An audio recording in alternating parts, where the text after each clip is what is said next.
নিলাম এই কারণে যে আমি একটা কথা সকলের সঙ্গে একটু আলোচনা করতে চাই বা একটু বিনিময় করতে চাই একটা মন্তব্য। আমরা অনেকে অনেক পরীক্ষা দিয়ে নাচের ক্লাসে বা কোনো নৃত্য অনুষ্ঠানে অংশ পেতে পারি। আমরা নিজেরাই তো, যখন আমি এখানে ছিলাম, প্রায় সমস্ত দিন ধরে আমরা নাচের পরীক্ষা নিতাম, দিয়ে ছেলে মেয়েদের বেছে নিতাম। কিন্তু উদয় শঙ্করের বেছে নেওয়ার পদ্ধতি বা কারা কারা প্রধান ভূমিকায় করবে, নাচবে, তার পদ্ধতি একটি ছিল। তিনি বলতেন, এই হলো মঞ্চ, যাও গিয়ে দাঁড়াও। তো যে গিয়ে মঞ্চের মাঝখানে দাঁড়াতো তাকেই তিনি বেছে নিতেন। বলতেন, হ্যাঁ এটাই আমার পরীক্ষা, যে মঞ্চের মাঝখানে দাঁড়াতে পারো কিনা, তখনই তো তুমি নাচতে পারবে। তো তাই জন্যে আমাকে জয়ন্ত যখন একটা ধারে ঠেলে দিচ্ছিল, আমি ঠাট্টা করতেই পারি তোমাদের সঙ্গে, তো তখন আমি বললাম, না আমি মঞ্চের মাঝখানেই দাঁড়াবো, সেখানেই আমার থাকতে ভালো লাগে। তো উদয় শঙ্কর সম্বন্ধে আপনারা প্রত্যেকে অনেক কিছু জানেন, অনেক কিছু পড়েছেন, লিখেছেন, আলোচনা করেছেন। আমি আর নতুন করে কি বলবো, কিন্তু আমি বলি যে আমি হয়তো খুবই নগণ্য, কেউ নয়। হ্যাঁ, নাচ নিয়ে পুরো জীবন কাটিয়েছি, কিন্তু ঈশ্বরের আশীর্বাদে আমাদের নৃত্যের নবজাগরণের দুটি নামের সঙ্গে আমার নাম কীরকমভাবে জড়িয়ে গেছে। আমি এই বিশ্ববিদ্যালয়ে আসি উদয় শঙ্কর চেয়ারে প্রফেসর হিসেবে, এবং উদয় শঙ্কর প্রফেসর কোথাকার না রবীন্দ্র ভারতী বিশ্ববিদ্যালয়ের। আমি একবার জাপানে রবীন্দ্রনাথ সম্বন্ধে এবং নাচ সম্বন্ধে আলোচনা করছিলাম। তো সেখানে আমি বারে বারে বলছি যে আমাদের নাচের নবজাগরণ এবং উদয় শঙ্করের কথা বারে বারে বলছিলাম। কিন্তু একজন সেখানে উঠে দাঁড়িয়ে বলল, আমার একটি প্রশ্ন আছে, আপনি বারে বারে বলছেন উদয় শঙ্কর নবজাগরণের পথিকৃৎ, কিন্তু আপনার বক্তৃতা থেকে, আপনার আলোচনা থেকে তো আমার মনে হয় রবীন্দ্রনাথ ঠাকুরই ভারতীয় নৃত্যের নবজাগরণের পথিকৃৎ। আমি যে হ্যাঁ, এই কথাটা একেবারেই সত্য, কিন্তু আমি যদি বলি যে রবীন্দ্রনাথ ঠাকুর নৃত্যের পথিকৃৎ, তাহলে হয়তো অনেকে অনেক কিছু আমাকে বলতে পারেন, শোনাতে পারেন, অনেকে অনেক কিছু মনে করতে পারেন। কিন্তু সত্যি রবীন্দ্রনাথ ঠাকুর আমাদের প্রথম দেখিয়েছেন নৃত্যকে সেই পৌরাণিক যুগ এবং মধ্যযুগ পেরিয়ে আধুনিক যুগে নিয়ে আসতে শিখিয়েছেন। আমাদের দেশে নাচ বহু দিনের, আমাদের নাট্যশাস্ত্রই তো 2000 বছরের আগে লেখা, তো তারও আগে নৃত্যের কত চর্চা ছিল। কিন্তু সেই নৃত্যকে বর্তমান যুগে এবং সারা বিশ্বের সামনে তুলে ধরতে প্রথম আগ্রহী হন রবীন্দ্রনাথ ঠাকুর। কিন্তু তিনি যদিও নাচতেন, ভালো নাচতেন, নাচ জানতেন, কিন্তু তাও তাকে সেরকম নৃত্যশিল্পী বলে আমরা চিনি না। সেই পদটি কিন্তু উদয় শঙ্করের। উদয় শঙ্কর আমাদের নাচের নবজাগরণের পথিকৃৎ। সেখানে আমার মনে আছে সিনেমায় নাচ দেখানো হচ্ছে, হঠাৎ সিনেমা থেকে যেন নৃত্যশিল্পী বেরিয়ে এসে মঞ্চে নাচতে আরম্ভ করলো, আবার ফেরত চলে গেল। এই রকম নানান ধারণা যে আধুনিকতার সঙ্গে আমাদের পৌরাণিক প্রথার নাচকে মিলিয়ে দিয়ে একটা নতুন সৃষ্টি, তার জন্য আমরা উদয় শঙ্করের প্রতি চিরকৃতজ্ঞ এবং উদয় শঙ্করকে রবীন্দ্রনাথ ঠাকুর ভীষণ ভালোবাসতেন। তাকে বলেছিলেন যে আমি বিশ্বাস করি নাচের কোনো ঐতিহাসিক বা ভৌগোলিক গণ্ডি হওয়া উচিত নয়। তুমি নবজাগরণ নিয়ে এসেছো, তুমি আরও নতুন নতুন সৃষ্টি করো, কারণ আমাদের দেশে প্রতিভাবান তাকেই বলা হয় যে নিত্য নিয়ত নতুনত্বের মধ্যে দিয়ে নিজেকে প্রকাশ করে। অধিবেশনে আমি আমন্ত্রিত হয়ে আসতে পেরে অত্যন্ত আত্মশ্লাঘা অনুভব করছি। এর জন্যে প্রাক্তনী সমস্ত সদস্য, বিশেষ করে জয়ন্ত মুখার্জি, ডক্টর জয়ন্ত মুখার্জি, আর মঞ্চে যারা উপবিষ্ট আছে সবাইকে, আর আপনারা সামনে যারা আছেন সবাইকে যথাযোগ্য সম্ভাষণ জানিয়ে আজকে আমরা একজন নৃত্য জগতের মহারথীর জন্য একত্রিত হয়েছি। একটি কথাই বলবো। ওনার সাক্ষাৎকার বিশাল, তার মধ্যে খুব ছোট্ট করে বলি, খুব সুন্দর। আজকে পড়ছিলাম আর ভাবছিলাম, ওনাকে জিজ্ঞেস করছে আপনার পদবী, বলছেন আমার আসল পদবী চট্টোপাধ্যায়, শঙ্কর নাম মধ্যে ব্যবহৃত হতো, উপাধি ছিল হর চৌধুরী। বাবা হর ব্যবহার বন্ধ করেছিলেন, আমিও কিছুদিন চৌধুরী ব্যবহার করেছিলাম। প্রথম দিকে পেপার কাটিংস উদয় শঙ্কর চৌধুরী লেখা আছে, তারপরে আমি চৌধুরী তুলে দিয়ে শুধু উদয় শঙ্কর হলাম। আমাদের বংশে সবাই এখন শঙ্কর ব্যবহার করেন। একটি ভীষণ সুন্দর, অনেক আলোচনার মধ্যে খালি একটা জায়গা পড়ে 1 মিনিট বলবো, তারপরে বন্ধ করে দেবো। নাচের প্রতি তার আকর্ষণ। আমি যখন লন্ডনে ছবি আঁকা শিখছি রদিনস্টাইনের কাছে, তখন আমার বাবা প্রায় ওখানে থাকতেন।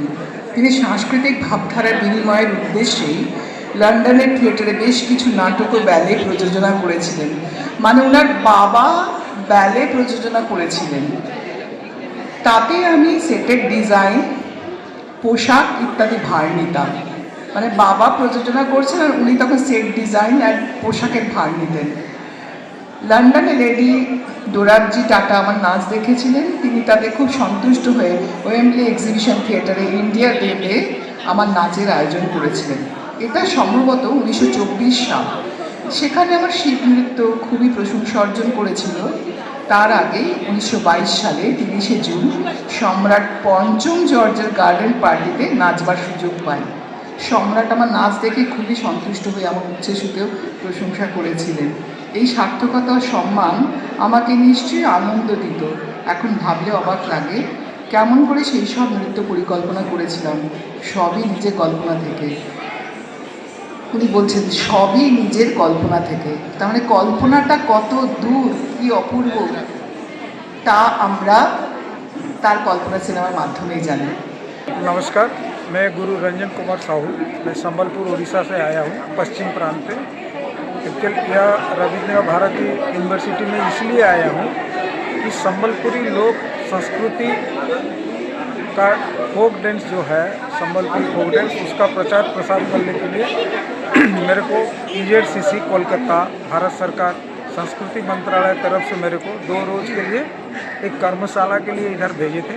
इधर बहुत अच्छा से किए और बहुत सारे कलाकार इधर में मिल पाया और बहुत अच्छा तरीक़ा से ये सब बच्चे लोग को ये जो संबलपुरी डांस 3-4 फॉर्म को 1.5 दिन या 2 दिन के अंदर अच्छा से ये लोग को सीखे और बहुत अच्छा आउटपुट भी मेरे को लगा। और बहुत यहाँ का अरेंजमेंट बहुत अच्छा, यहीं के जो ऑर्गेनाइजर है वो भी बहुत अच्छे हैं और बच्चे लोग को बहुत आनंद से ये आइटम को है ना, ये डांस को अभी हमारे तरफ हम जहाँ से बिलोंग करते हैं वहाँ से उसका सिलेबस नहीं बने, लेकिन सिलेबस नहीं बनने से भी जो सिस्टम है, जिस हिसाब से हम लोग ट्रेनिंग करते हैं वो सिलेबस उसी का अंदर छुपा हुए रहता है। तो उसका अगर कोई उसको सीख कर कोई भी स्टूडेंट वो भी कर सकता है और उसी में प्रोफेशनल भी हो सकता है। তা আমরা বলেছিলাম যে আমরা সেই সমস্ত মানুষজনকে নিয়ে আসবো যেখানে গুরুস্থানীয় মানুষজন আসতে পারে, কারণ এখানে শিক্ষকরা রয়েছে। তোমরা শুনলে অবাক হয়ে যাবে যে সংঘ মিত্রকে আনতে পেরেছিলাম, পণ্ডিত জসরাজজি এসেছিলেন, ডক্টর বালমুরলী কৃষ্ণ এসেছিলেন, এসেছিলেন ওস্তাদ আশিস খান, উদয়াদিত্য মুখার্জি, আর প্রথম দিনে ছিলেন ভূপেন হাজারিকা, গিরিজা দেবী, ছবি বন্দ্যোপাধ্যায়, অমর পাল, সুচিত্রাদি আসতে পারেননি বলে রমা মণ্ডল, দ্বিজেন মুখোপাধ্যায় থেকে। এবং এই যে সামনে মাঠটা তোমরা দেখছো, মাঠে ভর্তি শুধু ছাত্রছাত্রীরা ছিল, দূরদর্শন দেখিয়েছিল। আর প্রতিদিন আমাদের 3:30 থেকে 4:30 পর্যন্ত ছেলেমেয়েদের অনুষ্ঠান ছিল, সেখানে ছিল গান এবং নাচ একসাথে। আমার মাঝে মাঝে আমি স্যারকে কিছু আগে বলছিলাম যে আমি খুব স্বপ্ন দেখেছি 1000 জন ছেলে মেয়ে এই মাঠে বসে গান বাজনা করছে, নাচ করছে, একটা অন্যরকম। তা এইটা বলার কারণ কি, আজকে যার জন্য আমরা এখানে এসেছি, আমি জানি না তোমরা নিশ্চয়ই দেখেছো অথবা দেখবে যে উদয় শঙ্করের কম্পোজিশন, কোরিওগ্রাফি এবং ভাবনাগুলো কীভাবে এসছে। তোমাদের মঞ্চে থাকলে মনে হবে সেই প্রদর্শনগুলো দেখে তোমরা যেন স্বপ্ন দেখছো। এই যে কোরিওগ্রাফিটা তৈরি করা, এই যে তৈরি করার জন্য ভাবনা, এবং সেই ভাবনার মধ্যে দিয়ে কতগুলো চিন্তা প্রকাশিত হয়, তা সেই জায়গায় দাঁড়িয়ে তোমরা আজকে এখানে এসেছো লোকসঙ্গীতের নৃত্য ভাবনা নিয়ে আলোচনা করতে, এখানে অনেক প্রেজেন্টেশন হবে, কিন্তু সেই জায়গা থেকে দাঁড়িয়ে তোমাদের দৃষ্টিটা আরও স্বচ্ছ হওয়া উচিত। আরেকটা ইম্পর্টেন্ট তথ্য দেবো, এই ঘরের ঘটনা। এই ঘরে যেমন আমরা স্যারের গান শুনেছি, সেটা আমাদের ইন্ডিয়ান কংগ্রেসের বোধ একটা এই ছিল, অনুষ্ঠান ছিল, স্যারকে আমাদের বন্ধু সোমনাথ সিনহা বলে স্যারকে গাইতে হবে, সবাই বিভিন্ন ইউনিভার্সিটির লোকজন ছিল। তপদিদি তখন রেজিস্ট্রার, এখানে নিয়ে আসা হয়েছিল মান্না দেখে, কারণ মান্নাদের একটা আর্কাইভ তৈরি করা হয়েছিল আমাদের এই বাড়ি ঠিক পরে। নাচতে পারি না, প্রথমে 1 2 3 4 করে আমাদের দল করে হাঁটাচ্ছেন, আমরা হাসতে হাসতে হাঁটছি, ভাবছি কি না কি করছি। কিন্তু এই যে ট্রেনিংটা, আমরা যখন হাঁটি, আমি তোমাকে যদি বলি যে তুমি 5.5 মাত্রায় হাঁটো, তাহলে তুমি হাঁটতে পারবে না। আমি তোমাকে যদি বলি তুমি 18 মাত্রায় হাঁটো, তাহলে তুমি হাঁটতে পারবে না। আমাদের মধ্যে 2 4 and 6 8 অথবা 3 4 দাদা অথবা কাহার বা ছন্দটা যে কাজ করছে, তুমি যদি তোমার নিজের যদি হার্টবিট দেখো, তাহলে দেখবে কিন্তু সেটা সেভাবে কাজ করছে। সেখানে কিন্তু ব্যালেন্স আছে, সেটা সমপদী তাল। আর বিষমপদী তাল মানে কিন্তু গন্ডগোল, হার্টে তখন কিন্তু এরকম হচ্ছে কেন। তা এই যে জায়গাটা, এই জায়গাটা নিয়ে আমাদের যতগুলো নৃত্যের অঙ্গ রয়েছে, আমি একটু কাজ করি কত্থক নৃত্যের, প্রচুর মিউজিক আমি তৈরি করি, যেটা আন্তর্জাতিক ক্ষেত্রে দেখানো হয়। এবং আমি সৌভাগ্যবান যে আমার মিউজিক এই জোয়ারজি শুনেছেন, কুমুদিনীজি শুনেছেন, চেতনাজি শুনেছেন, এবং সেইগুলো অত্যন্ত অ্যাপ্রিসিয়েটেড হয়েছে সারা পৃথিবীতে। আমার খুব আদরের ভাই সৌভিক চক্রবর্তী, তোমরা নাম শুনেছ, হ্যাঁ, সঙ্গীতা একাডেমি অ্যাওয়ার্ড, ওর কাজটা আমি অ্যাক্সেপ্ট করি, পদাতিকের কাজ করি। সেই জায়গা থেকে আমি তোমাদের বলছি যে তোমরা আমাদের যে ফরমেশন, সেই ফরমেশনের যে মানে ঐতিহ্যটা ধরে রাখার চেষ্টা করো। ব্যাপারটা হচ্ছে অনেক সময় অনেক নাচ দেখলে আমরা না খুব রিয়েলিটি শো দেখতে গিয়ে বিভ্রান্ত হয়ে যাচ্ছি, এবং সেই জায়গায় দাঁড়িয়ে আমি বুঝতে পারছি না যে আমি ডান্স ফরম্যাট দেখছি না আমি ট্রাপিজ দেখছি। আমি কিন্তু খেয়াল করি, আমি কিন্তু কাউকে ছোটো করছি না, কারণ তার জন্য প্রচণ্ড দক্ষতার প্রয়োজন। কিন্তু ঘটনাটা হচ্ছে যে তুমি ওডিসি ফরম্যাটে একটা নাচ করছো, তুমি কত্থক ফরম্যাটে একটা নাচ করছো বলে তুমি সেখানে রবীন্দ্রনাথের একটা গানে কিছু বলবানি ঢোকালে, বা তুমি ভাবলে যে ওয়েস্টার্ন মিউজিক দিয়ে কম্পোজিশন করবে বলে তুমি কিছু সাউন্ডস্কেপ তৈরি করলে, যে সাউন্ডস্কেপের মধ্যে দিয়ে তুমি লোককে বুঝিয়ে দিলে। আমি দেখেছি যে কি বলে, তোমার পুজোতে যখন হচ্ছে ভাসান যাচ্ছে, হ্যাঁ, 4 জন নাচছে, সিনিয়র মহিলা, কি নাচছে কেন নাচছে কিন্তু বোঝানো যাচ্ছে না।